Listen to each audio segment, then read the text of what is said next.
America और England के बीच एक बार केवल सुअर की वजह से युद्ध कैसे हो गया था और भारत का एक ऐसा मंदिर जहां मंत्रों के बाद कुरान की आयतों का भी पाठ होता है, पर ये मंदिर कहाँ है? और एक ऐसा आदमी जो 550 बच्चों का बाप है, पर ये पॉसिबल कैसे है? और एक ऐसी मैराथन दौड़ जिसमें एक कुत्ता भी दौड़ा था और वो 7वें नंबर पर आया, पर ऐसा कैसे हुआ? और दुनिया में आखिर प्लास्टिक के पहाड़ क्यों बन रहे हैं? और एक ऐसा देश जहाँ के लोग टूथपेस्ट की जगह पेशाब से अपने दांत साफ करते हैं, पर ऐसा क्यों करते थे ये लोग? यदि आप इन फैक्ट्स के बारे में नहीं जानते तो बने रहिए रहस्य टॉक शो की इस नई वीडियो के आखिर तक। नंबर 19। किसी भी दो देशों के बीच की लड़ाई आमतौर पर बॉर्डर की वजह से ही होती है, लेकिन साल 1859 में अमेरिका और यूनाइटेड किंगडम के बीच एक लड़ाई पिग यानी सुअर की वजह से हो गई। यूनाइटेड किंगडम के द्वारा कनाडा में बसाए गए कॉलोनी ऑफ वैंकूवर आइलैंड में रहने वाले आयरलैंड के चार्ल्स ग्रिफिन का सुअर घास चरते हुए एक अमेरिकी किसान लेमन कटलर के खेत में चला गया। अपने खेत में सुअर को देखकर किसान ने उसके ऊपर गोली चला दी, जिससे सुअर की मौत हो गई। ग्रिफिन को जब अपने सुअर की मौत के बारे में पता चला तो तब उसने मुआवजे के तौर पर $100 की मांग की,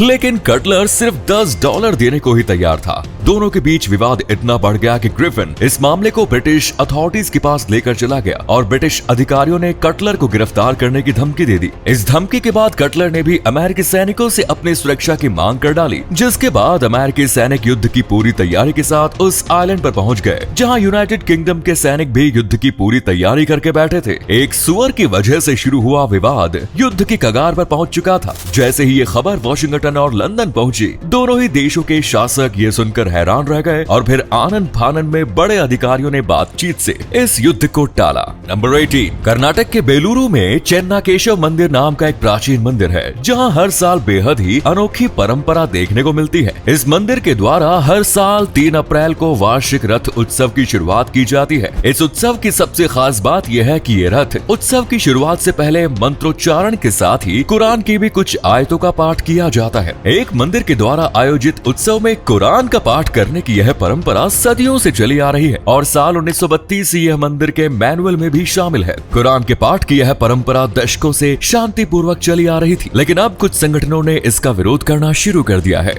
नंबर 17। हाल ही में RRR फिल्म के गाने नाटू नाटू को बेस्ट ओरिजिनल सॉन्ग का ऑस्कर अवार्ड मिला। इस ऐतिहासिक पल का गवाह बनने के लिए RRR की पूरी टीम इवेंट के दौरान मौजूद थी, लेकिन क्या आपको पता है कि कंपोजर MM कीरावानी और लिरिसिस्ट चंद्रा बोस के अलावा फिल्म के बाकी सभी सदस्यों को ऑस्कर इवेंट में जाने के लिए टिकट खरीदने पड़े थे, जिसके एक टिकट की कीमत थी लगभग 20 लाख रुपए। दरअसल ऑस्कर के नियम के मुताबिक सिर्फ नॉमिनीज को ही इवेंट में फ्री एंट्री मिलती है, इसीलिए MM कीरावानी और चंद्रा बोस को ऑफिशियली एंट्री दी गई। बाकी SS राजामौली, जूनियर NTR और रामचरण, इन सभी को 20-20 लाख रुपए में टिकट खरीदने पड़े थे। नंबर 16। नीदरलैंड्स में लगभग 550 बच्चों के बाप बनने वाले एक शख्स के ऊपर ज्यादा बच्चे पैदा करने के आरोप में केस दर्ज किया गया है। दरअसल मेजर नाम का ये शख्स स्पर्म डोनर है, जो पिछले कई सालों से स्पर्म डोनेट कर रहा है। स्पर्म डोनेट करके ये इंसान अब तक लगभग 550 बच्चों का बायोलॉजिकल बाप बन चुका है, लेकिन नीदरलैंड्स के कानून के मुताबिक स्पर्म डोनेट करने वाला इंसान ज्यादा से ज्यादा 25 बच्चों का ही पिता बन सकता है, लेकिन ये शख्स नियमों को दरकिनार करते हुए 550 बच्चों का पिता बन गया। जब इस शख्स की सच्चाई लोगों के सामने आई तो तब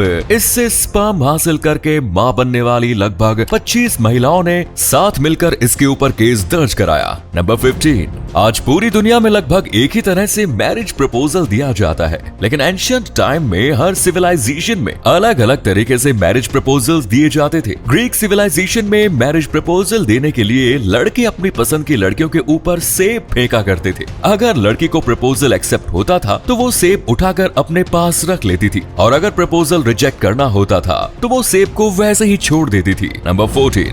मैराथन दौड़ में तो इंसान ही दौड़ते हैं, लेकिन साल 2019 में कनाडा में एक हाफ मैराथन में एक कुत्ता भी दौड़ा। दरअसल लुडिवाइन नाम का ये कुत्ता अपने मालिक से छूटकर गलती से हाफ मैराथन के रनर्स के बीच फंस गया। इसके बाद वो भी धावकों के साथ दौड़ने लगा। रेस के दौरान ये 2 जगह रुका भी, लेकिन फिर से वो ट्रैक पर वापस आकर दौड़ता रहा एंड इवेंचुअली कई सारे धावकों को पीछे छोड़ते हुए 7वें स्थान पर रहते हुए इसने रेस पूरी की। हाफ मैराथन पूरे करने वाले इस कुत्ते को अवार्ड देकर भी सम्मानित किया गया था। नंबर 30। क्या आपसे कोई चीज टूट गई है? अब आप उसे ठीक भी करना चाहते हैं, लेकिन आपको नहीं पता कि उसे रिपेयर कैसे किया जाए। अगर आपने भी कभी ऐसी ही प्रॉब्लम का सामना किया है तो अब मैं आपको इस प्रॉब्लम का सोल्यूशन बताता हूँ। अगर आपको किसी भी चीज की रिपेयरिंग करनी हो तो आप इधर उधर अपना टाइम वेस्ट करने के बजाय सीधा fixitclub.com नाम की वेबसाइट पर चले जाएं। वहां आपको जिस भी चीज की रिपेयर करनी है उसे सर्च करें, रिजल्ट आपके सामने होगा, जिसे देखकर आप किसी भी टूटी हुई चीज को रिपेयर कर सकते हैं। नंबर 12, ब्राजील में कैंडिडो गोडोबी नाम का एक छोटा सा शहर है जो कि जुड़वा बच्चों की वजह से पूरी दुनिया में मशहूर है। पूरी दुनिया में लगभग 1.8% जुड़वा बच्चों का ही जन्म होता है, लेकिन ब्राजील के इस शहर में लगभग 10% जुड़वा बच्चे जन्म लेते हैं। पूरे ब्राजील में सबसे ज्यादा जुड़वा बच्चों का जन्म इसी शहर में होता है। इस वजह से इस शहर का नाम ट्विन टाउन रख ही दिया गया है। इस शहर के हर एक घर में आपको एक न एक जुड़वा बच्चे मिल ही जाएंगे। आखिर इस शहर में इतने सारे जुड़वा बच्चों का जन्म कैसे होता है, इस रहस्य का पता अब तक नहीं चल पाया। नंबर 11, सपने तो हम हमेशा देखते हैं। मैं जिंदगी के सपने नहीं बल्कि नींद में आने वाले सपनों की बात कर रहा हूँ। क्या आपको पता है कि आप एक साल में कितने सपने देखते हैं? एक रिसर्च के मुताबिक ऑन एवरेज एक इंसान एक साल में लगभग 1460 सपने देखता है, यानी हर रात लगभग 4। वैसे इनमें से ज्यादातर सपने लोग सुबह जागते ही भूल जाते हैं और बस कुछ गिने चुने ही सपने उन्हें याद आते हैं। नंबर 10, आर्टिकल एंड असाइनमेंट्स वगैरह लिखने में तो लोग चैट जीपीटी का उपयोग धड़ल्ले से कर ही रहे हैं और अब अदालत में जज भी फैसला करने के लिए चैट जीपीटी का उपयोग करने लगे हैं। हाल ही में पंजाब और हरियाणा हाईकोर्ट के जज अनूप चितकारा ने हत्या के एक आरोपी की बेल याचिका पर सुनवाई करते हुए फैसले के लिए चैट जीपीटी का उपयोग किया। जज ने केस के सिलसिले में चैट जीपीटी से सवाल किया कि इस तरह के केस में बेल मिलने की क्या प्रक्रिया है। चैट जीपीटी से मिले जवाब के बाद जज ने आरोपी के बेल खारिज कर दी। रोबोटिक लॉयर तो पहले ही आ चुके हैं, अब लगता है कुछ सालों में रोबोटिक जज भी अदालत में बैठ जाएंगे। नंबर 9, हाथी एक भारी भरकम जानवर है जिसका उपयोग अक्सर लोग सवारी के लिए करते हैं, लेकिन क्या आपको पता है कि हाथी की पीठ बोझ ढोने के लिए नहीं बनी। हाथी का बॉडी स्ट्रक्चर इस तरह का बना होता है कि अगर उस पर बोझ डाला जाए तो उसे परेशानी का सामना करना पड़ता है, और अगर लंबे समय तक कोई हाथी बोझ उठाता रहे तो फिर उसका बॉडी स्ट्रक्चर तक बदल जाता है, जैसा इस हाथी के साथ हुआ। इस हाथी का उपयोग टूरिस्ट को बिठाकर घुमाने में किया जाता था, जिसका अंजाम क्या हुआ वो आप इन दोनों तस्वीरों में देखकर समझ सकते हैं। नंबर 8, शादीशुदा इंसानों की लव स्टोरी आपने बहुत सुनी होगी, लेकिन आज मैं आपको शादीशुदा जोड़ों की एक ऐसी लव स्टोरी बताने जा रहा हूं जिसे सुनकर आप भी हैरान हो जाएंगे। ये घटना बिहार की है, जहां 2 महिलाओं को एक दूसरे के पति से प्यार हो गया। रूबी देवी नाम की 4 बच्चों की मां को पहले 2 बच्चों के पिता मुकेश कुमार से प्यार हो गया, जिसके बाद इन दोनों ने घर से फरार होकर शादी की। इधर रूबी के पति नीरज ने मुकेश के ऊपर अपनी पत्नी के अपहरण का केस दर्ज कराया। इसी बीच नीरज की बातचीत मुकेश की पत्नी, जिसे अब वो छोड़कर जा चुका था, से होने लगी। धीरे धीरे दोनों के बीच बातचीत बढ़ने लगी और हफ्ते भर में इन दोनों को भी प्यार हो गया और इन दोनों ने भी शादी रचा ली। यार ये तो पूरा मामला पार्टनर स्वैपिंग का हो गया। नंबर 7, पूरी दुनिया में सैकड़ों प्रकार के अनाज और फल फूल उगाए जाते हैं, लेकिन इन सब में सबसे ज्यादा खेती गेहूं, चावल और मकई की होती है। ये तीनों ही चीजें हम इंसानों के द्वारा सबसे ज्यादा उपयोग की जाती है। क्या आप गैस कर सकते हैं इन तीनों के बाद सबसे ज्यादा खेती किस चीज की जाती है? और इसका सही आंसर है केला। जी हाँ, गेहूं, चावल और मकई के बाद पूरी दुनिया में सबसे ज्यादा केले की ही खेती होती है। इसी अमेजिंग फैक्ट पर प्लीज दोस्तों इस चैनल को सब्सक्राइब करके इस घंटी को जरा दबा दीजिए। नंबर 6, जापान के कई स्कूलों में लड़कियों को अपने बालों को अलग अलग रंगों से रंगने से रोकने के लिए एक नियम बनाया गया है कि सभी लड़कियों के बाल काले ही होने चाहिए। इस नियम का पालन पूरी तरह से हो, यह इंश्योर करने के लिए वैसे लड़कियां जिनके बाल नेचुरली ब्लैक नहीं होते, उनके बालों को काले रंग से रंगा जाता है। यानी एक और बालों को रंगने से रोका जाता है, वहीं दूसरी ओर बाल काले ना हो तो फिर उसे रंगा जाता है। ये बढ़िया था भाई। नंबर 5, एक महिला जिसे कभी भी किसी चीज से एलर्जी नहीं रही, अचानक लंग्स ट्रांसप्लांट सर्जरी के बाद उसे पीनट बटर से एलर्जी होने लगी। जैसे ही ये महिला पीनट बटर खाती उसे एनाफिलैक्टिक शॉक लगने लगता, जबकि सर्जरी से पहले उसे कभी भी पीनट बटर से कोई समस्या नहीं हुई थी। बाद में जब महिला डॉक्टर के पास गई तो तब पता चला कि महिला को जिस इंसान का लंग्स लगाया गया था उसे पीनट बटर से एलर्जी थी। इसी वजह से ट्रांसप्लांट के बाद इस महिला को पीनट बटर से एलर्जी होने लगी।